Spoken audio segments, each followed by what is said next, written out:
Hello dear students, in this video lecture I am going to discuss about the your physics paper 1. In that now I am going to discuss about the first unit, that is a classical mechanics. Here classical mechanics, right? Here mechanics means it is a branch of physics. It is a branch of physics and which deals with the physical objects which are in the motion or in rest, which are in motion or in rest under the influence of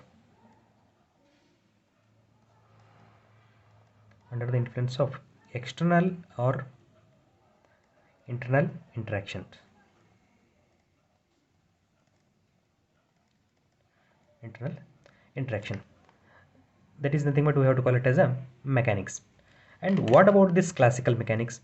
Actually this classical mechanics, it is a physical theory. This classical mechanics is a physical theory which describes the motion of, that is a microscopic objects. What are the macroscopic objects? Means macroscopic objects are, means they are huge in a size. For example, I am going to take a celestial objects, earth, planets, these are revolving around the sun, right? And spacecraft, and the day to day we are going to observe the many more particles which are moving around us. Those are all the microscopic object, means which are visible easily to our eyes, right? And this classical mechanics which describes the motion of macroscopic objects. Actually this classical mechanics in the in the earliest days it was called as a Newtonian mechanics.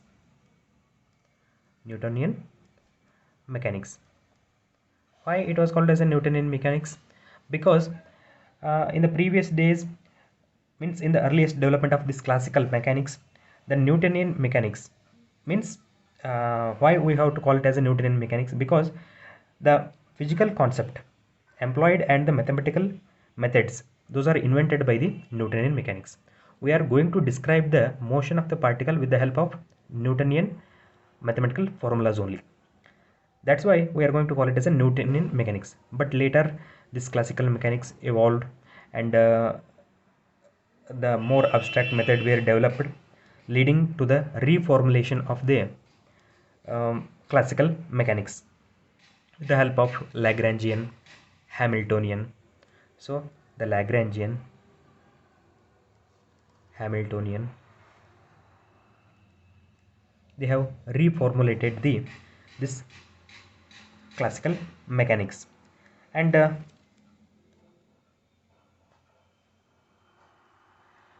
with the help of Lagrangian and Hamiltonian, we are going to describe the motion of the particle, right? Actually already we are describing the motion of the particle with the help of Newtonian mechanics. And then why we need again Lagrangian and Hamiltonian? Why? We will discuss later on. And this is about the classical mechanics, that is the introduction part. And if the objects are microscopic, means the size of the particle is atomic size, then is classical mechanics will give the proper information about the motion of the particle? No, we need another physical theory, that is we have to call it as a quantum mechanics, right? When we are going to describe the motion of the microscopic objects, not a microscopic objects, then we need a quantum mechanics. Okay, uh, that is about the quantum mechanics. And if the speed of the object, which is less than the velocity of the light, which is less than the velocity of the light, then only classical mechanics will give the extremely accurate results. Otherwise, if the velocity of the object is equivalent or greater than the velocity of the light, then we need another theory, that is the theory of relativity. Right? This is all about the some of the introduction part of this classical mechanics. Okay, now come to the point. Initially, we are going to describe the motion with the help of Newtonian mechanics, and later we are going to describe the motion of the particle with the help of Lagrangian and Hamiltonian. Why we need a Lagrangian, Hamiltonian, and one more scientist name come under this one, that is a D'Alembert's.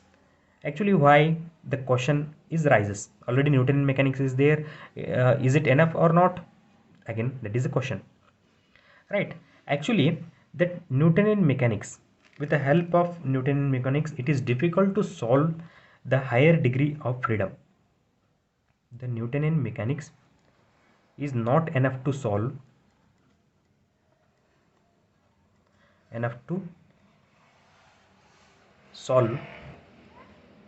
higher degree freedom problems. And one more thing, that in the Newtonian mechanics, the constraints are not involved. Constraints are not involved. Constraints are not involved. Next, so this, with the help of Lagrangian and Hamiltonian, what is going to happen? We can solve easily. We can solve the problems very easy way. We can solve the problems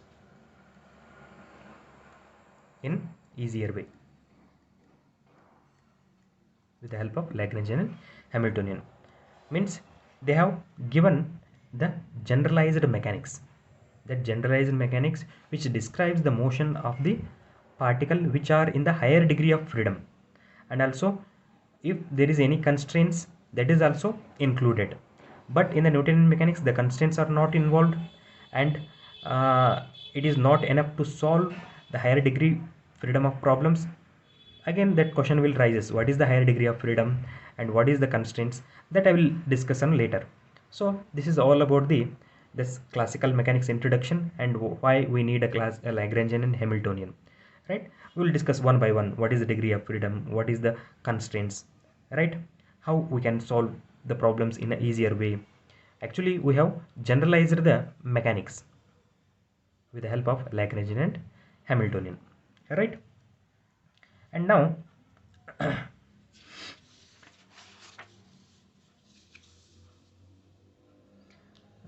actually, while we are going to discuss about the motion of the object,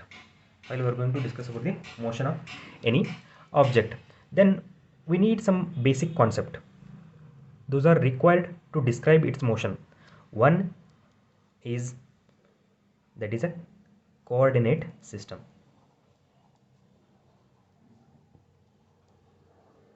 Coordinate system. Right? For example, I am going to take one particle. If we are going to describe its a position, we need a coordinate system. How can we describe? Okay, this is one particle. Okay, it is moving with some velocity. How can we describe it? We need some frame of reference. Okay, that frame of reference is nothing but I am going to take it as a Cartesian coordinate system. Cartesian coordinate system, x, y, z. Right? So we can easily denote, means the position of this particle with respect to x-axis, y-axis and z-axis. Okay, for example, and this particle is moving along the x-axis, means with respect to time, right? Or this particle is moving along the y-axis, or this particle is moving along the z-axis.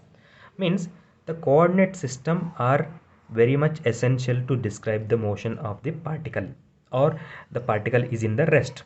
Okay, we need some coordinate system. Those are the varying with respect to time. Okay, now again in that coordinate system, again we are going to consider Cartesian coordinate system. There are the different type of coordinate systems, that is a Cartesian coordinate system, and cylindrical coordinate system. So in the Cartesian coordinate system, x, y, z, and in the cylindrical coordinate system we are going to take a rho, theta, and z, or rho, phi, z. In the spherical coordinate system we are going to consider r, theta, phi. Okay, with the help of coordinate system we are going to describe the position of the particle, or we are going to describe position or describe the motion of the particle, right? This is a one of the basic concept which is required to describe the motion of the particle, that is a coordinate system. And next one is degree of freedom.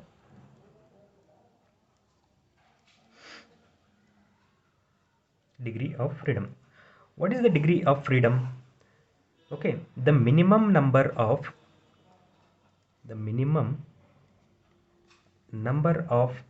independent variables required to, or the minimum number of independent variables or coordinates required to specify the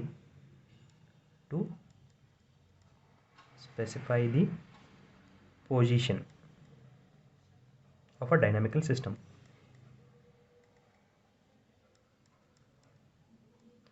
Okay, now only I have said here we are going to describe its position or moment. Then we need a coordinate system. Okay, means with the help of coordinate system we are describing the motion of this particle or position of the particle. Then what is this degree of freedom? The minimum number of independent variables required to specify the position of a dynamical system. Okay, for example, this is a one particle. This particle is in the space and moving with some velocity v. Alright, then what are the degrees of freedom?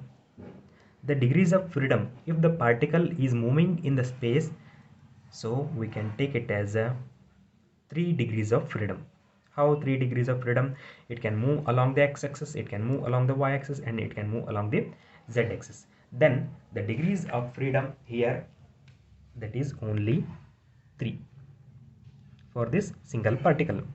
If there are the two particles system, then what is the degrees of freedom for these two particles? Means they are not connected each other, right? They are independent. Okay, then degrees of freedom, the minimum number of independent variables required to specify the position of this dynamics system. Then how much of degrees of freedom for these two particles? For this particle x1, y1, z1, and this is the x2, y2, z2. Then degrees of freedom for these two particles is 6. Right? If there is only one particle, then degrees of freedom is 3. If there are the two particles, then degrees of freedom is 6. Okay, if there are a n number of particles, then the degrees of freedom is 3n. Okay, degree of freedom is 3n. If there are the n number of particles, then degree of freedom is 3n. Right?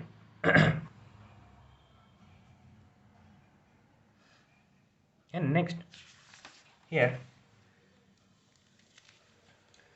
that one more concept comes under here, that is the configuration of a system.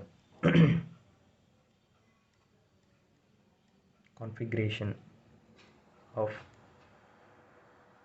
space. Configuration of a space.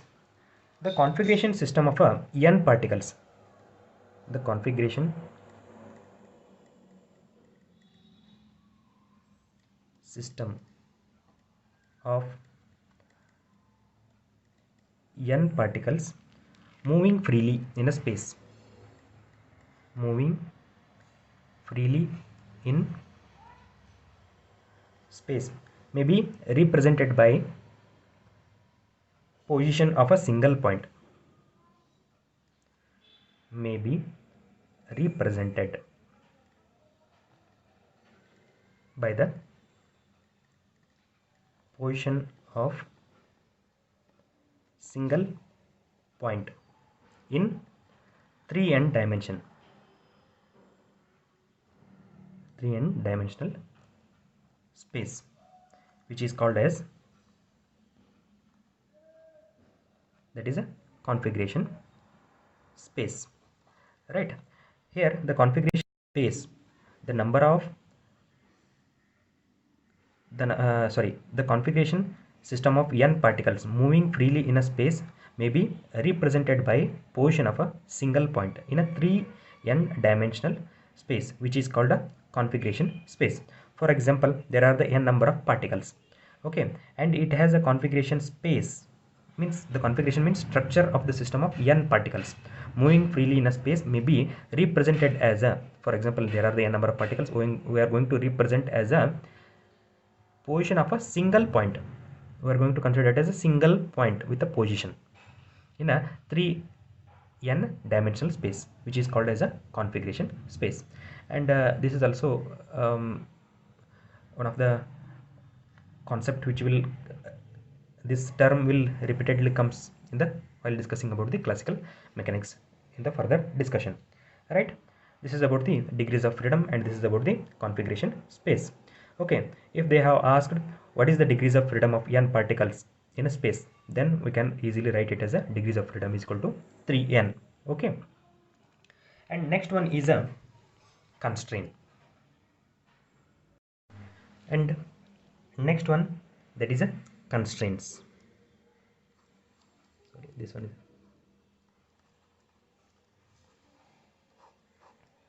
okay. What is that constraints?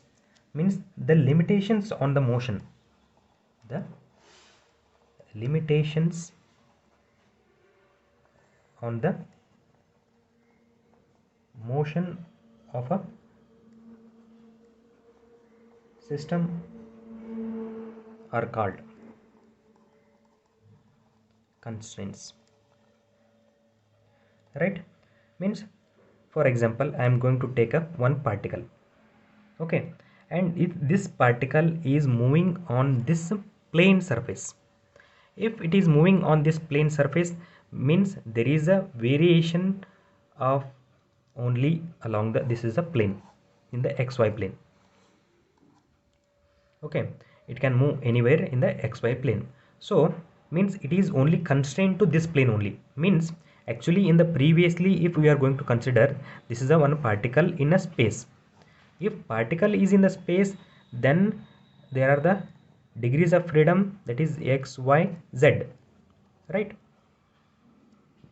In the plane system, in the plane system, means that particle does not move along the z-axis, means it is a constraint to move along this plane only. Sometime we are going to constrain to move in a particular direction along the x-axis only. So here 3D, and here this is a 2D, and this is a 1D, only one direction. Okay, means this particle is, means the limitation on the motion of the system. Okay, sometimes in your home also your parents will restricted to for your movements, okay, don't go with him, okay, don't go to here and don't go there, okay, there are the some constraints. Similarly, there are the constraint for the particles motion also, right? And I'm going to, again, this constraint is mainly bifurcated into two types, that is a one is a holonomic and non-holonomic constraint,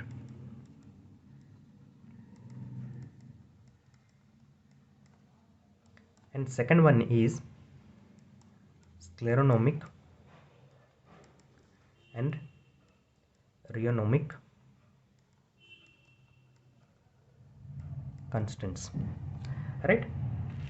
Now we will discuss one by one what is the holonomic constraints. Okay, means holonomic constraint,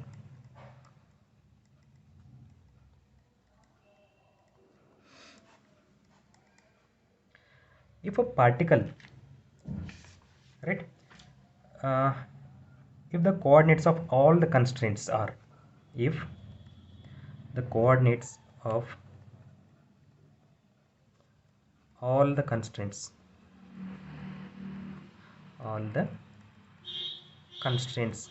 are expressed in the form of equation that is f of r1 r2 r3 and so on rn t is equal to 0, then that constraint we have to call it as a holonomic constraints. Then it is called as a holonomic constraint.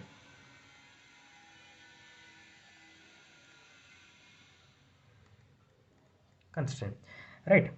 If a coordinates of all the constraints are expressed in the form of equation, that is f of r1 r2 and r3 and so on rn and time t, that is equal to 0, then it is called as a holonomic constraints, right? And if it is not expressed in this form of the equation, then we are going to call it as a non-holonomic constraints. Non-holonomic constraints if it is not expressed in this form, right? Then this is a non-holonomic constraints. Okay, I will give one example for holonomic constraint and non-holonomic constraint. One by one we will discuss, right? Just you have to remember that if the coordinates of all the constraints are expressed in the form of equation, that equation is f of r1 r2 r3, and here r1 r2 r3 are the position coordinates and t denotes the time, okay, that is equivalent to 0, then it is called a holonomic constraints.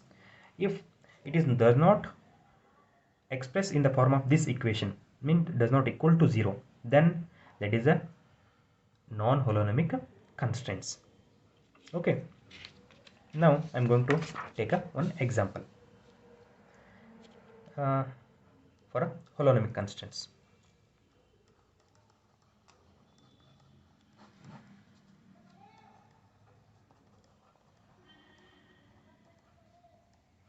Holonomic constraints, right? And here I'm going to take one rigid body, and rigid body consists of a n number of particles, and those particles are fixed, does not move. Okay, simultaneously I'm going to take 2 points, and these 2 particles are fixed in this rigid body, and its position does not alter whichever direction it will move, means the constraints involved in the motion of the rigid bodies in which the distance between any two objects is fixed. Okay, so I'm going to take the position of this particle. This one is r1 and this one is a r2, right? And this distance is fixed, this is a constant, right? And if the constraints involved in the motion of the rigid body, okay, this is a constraint involved here, it is a constraint involved because these particles are not moving, these are fixed, this whole system is moving, right? I am considering the 2 particular points, these are always fixed at some distance, okay? And this position, these are the position r1 and r2. Now I am going to express the condition of the constraint, that is r1 minus r2 whole square is equal to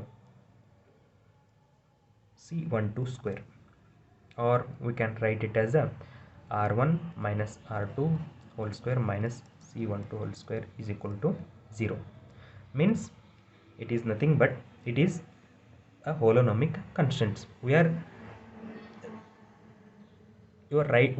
writing in the expression form, okay? There is a equality, okay, there is a equality, it becomes a 0, okay? For that is a example for the holonomic constraint. This is the one example, and one more example. I am going to take a simple pendulum, okay? And simple pendulum, here this is a rigid body fixed at a distance L, okay? It is oscillating in this way. Now I am going to describe its position.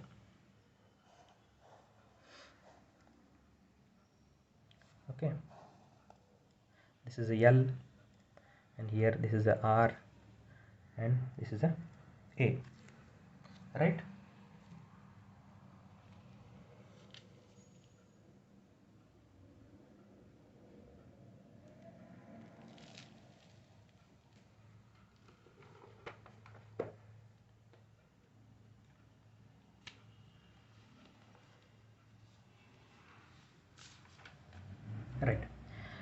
Now we are going to represent this one as a minus r whole square is equal to L square, or we may write it as a minus r whole square minus L square is equal to 0.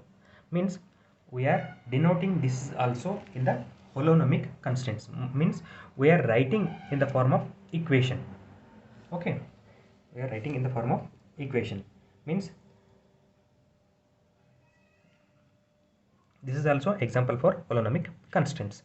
And third one, um, any particle, a particle which is moving on the curved surface, a particle which is moving on the curved surface, that is also example for the holonomic constants.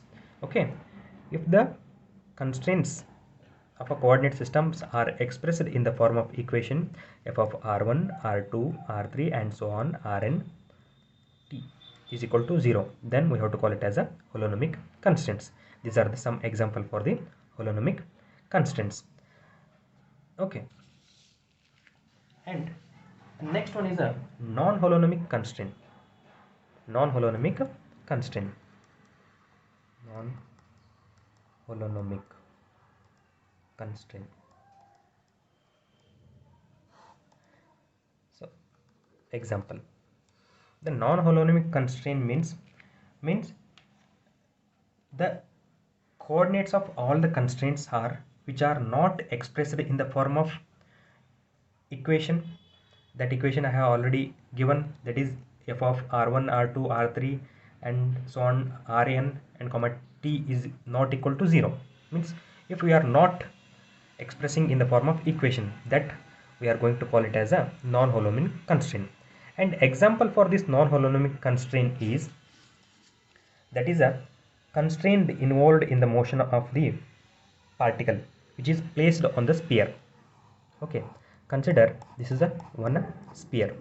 Okay, I am going to take a one particle which is placed on the surface of the sphere, and this is an example for non-holonomic constraint. So actually here this r is the, okay, for example I'm going to take, this is a radius of the sphere and this is a position of the this particle. Okay, now we are going to represent it as a r minus a is not equal to 0. If it is 0, then we can consider it as a holonomic. But here that r minus a is not equal to 0, or r minus a is greater than or equal to 0, then this is an example for holonomic constants. Means a particle placed on the surface of the sphere is a non-holonomic constraint. Okay, right. Means one more example, this is the one example, and second one, if the gas molecules are contained in a vessel. Okay, and this is also an example for the non-holonomic constraints, because we are not expressed in the form of the equation. Means there is no equality. Okay, it does not equal to 0. We are not going to represent in the form of that equation. So this is also example for the non-holonomic constraints. And one more example, the constraints involved in the motion of an object rolling on the rough surface. Rolling on the rough surface without slipping, that is also example for non-holonomic constraint. Okay, these are the three examples for non-holonomic constraint. And next one is a scleronomic and rheonomic constraints. right? What is that scleronomic rheonomic constraints? The constraints are independent of time. The constraints are independent of time, and they are called as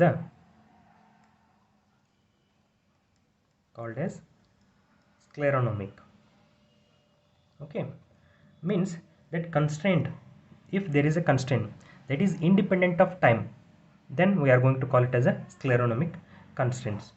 Okay, if the constraints are dependent of time, then they are called rheonomic constraints. Okay, this is about the scleronomic and rheonomic constraints. This is all about these are the two types of the constraints. Mainly we are going to there are the two types of constraint. One is a holonomic, non-holonomic, and scleronomic, rheonomic. In the holonomic constraints, we are going to represent a constraints coordinates in the form of an equation. Okay, that is a holonomic constraints. If the constraints which are not expressible in the form of equation, okay, that equation is r1, r2, r3, and so on, rn. Okay, then that is a non-holonomic constraints. Okay, this is all the example for non-holonomic constraints. Already have given the holonomic constraints example, and scleronomic and rheonomic constraints. That scleronomic constraints means it is a independent of time, means that constraint which is independent of time. And here in the rheonomic constraint, the constraint which is a dependent on the time, means at a particular time there is a constraint, means it is that is depends upon the time constraint, and here it is a independent of the time. Okay, that's it. We'll discuss further part in the next video. Thank you.